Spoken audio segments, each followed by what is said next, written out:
Today I'm going to show you how to use Timeline.js. Timeline.js is an open source online tool that you can use to create visually beautiful timelines to embed on your own website. So we'll start on the Timeline.js website, timeline.nightlab.com. If you scroll down, you'll see that Timeline.js provides a great sample timeline that visitors can click through and see all the different kinds of media that are compatible with Timeline.js. As you can see, you'll have a lot of options. If we scroll down a little further, you'll see that Timeline.js outlines the steps you'll take to make a timeline. The first thing you'll do is create a spreadsheet, and you'll use their template to fill in your information. Once you've filled in all your entries, you'll publish to the web, and then you'll copy and paste that URL into this box right here. At that point, you can grab the embed code and paste it on your website. So we're going to talk you through those steps a little bit more slowly, and we'll start by clicking Get the Spreadsheet Template. You'll need to have a Google account to work with Timeline.js. So let's hit Use this template and it'll save to my Google Drive. As you can see, Timeline.js has already put in sample entries so you can see how the template is used. Let's go through the categories really quickly. So of course it's a timeline and chronology is important. You'll see that you have a place to put both the date and the time, but that you don't have to do both. It really depends on the kind of content you're working with. The model timeline that we're using takes place over a 24-hour period, so time is actually really important. But for a timeline on, say, I don't know, the battles of the Civil War, that's less important. You can also enter in an end date and an end time, but again, you don't have to. Next, you'll write how the date will be displayed on the slide. And then you can write your headline, which will appear in large text at the top, and the body text, which will appear below it in a smaller font. At this point, you can put in the URL for whatever media you'll be using, and of course you'll want to give media credit. Here you can write the caption for your media. There are also a bunch of categories that aren't super important. If you want to change the media thumbnail, you can do that here by putting in a URL. You can organize your entries by type or by group, and you can change the background. But if you don't do that, it just reverts to the default settings, and I think those look quite nice. So the first thing we're going to do is just select all of this and delete it so that we can start entering in our own information. You'll have to be really careful not to delete the headers because Timeline.js actually needs those to be there to work. So make sure you don't accidentally delete those as well. So I've already created a model timeline for us to work with. We're working with the story of Henry Box Brown, a slave who escaped by being shipped in a box from Richmond, Virginia to Philadelphia over a 24-hour period. It's the kind of story that lends itself really well to a timeline format. So as you can see, we've already filled this all out, but let's go through putting in the first entry so you can see how simple it is.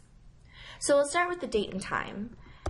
Henry Box Brown left in 1849 on March 23rd, and our first entry will be at 4 a.m. Keep in mind that the time works in military time. We don't really need an end date or an end time, so we can go straight to the display date, which we can put down as March 23rd, 1849, 4 a.m. For our headline, I want to put where he was at this time, which was at Samuel A. Smith's residence. Keep in mind that headlines look better when they're short, so it doesn't really make sense to put a lot of text here. Next, we'll put the body text, which again is really better if it's shorter. I'll copy and paste this in so you can take a look at what it'll look like. As you can see, I did something here. I put in a hyperlink using a little bit of HTML code so that when you click on Henry Brown, it will take you to the House Divided research page on Henry Brown. I don't know how to code at all. I just Googled this and put it in, and it was very, very simple to do. So if you want to link to outside links, this is an easy way to do it. Next, we'll put in our media, and I want to put in this photo that I've put up on my Flickr account of Richmond, Virginia.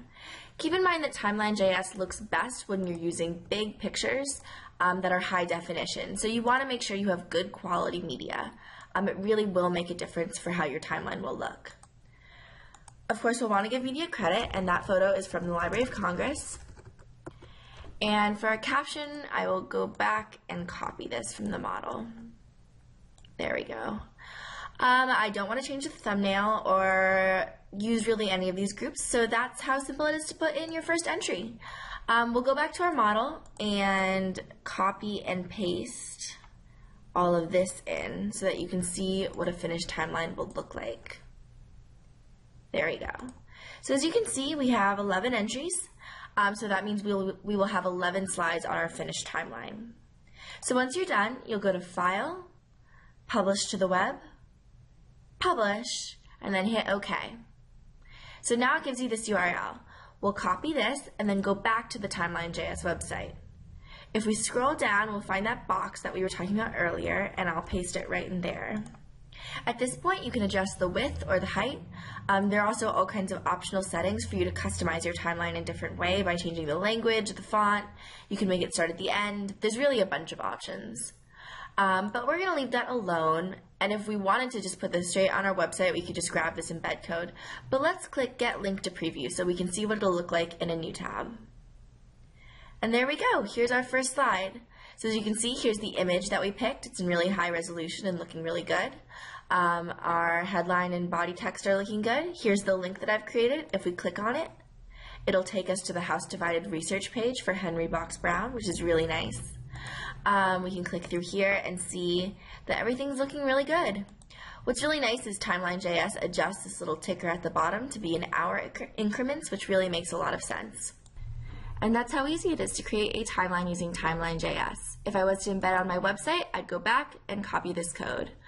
Keep in mind that you'll need to keep the code because once you go away from this page, if you refresh it, you will lose it. Alright, so that's how easy it is to use Timeline.js. If you have any questions, leave them in the comments below.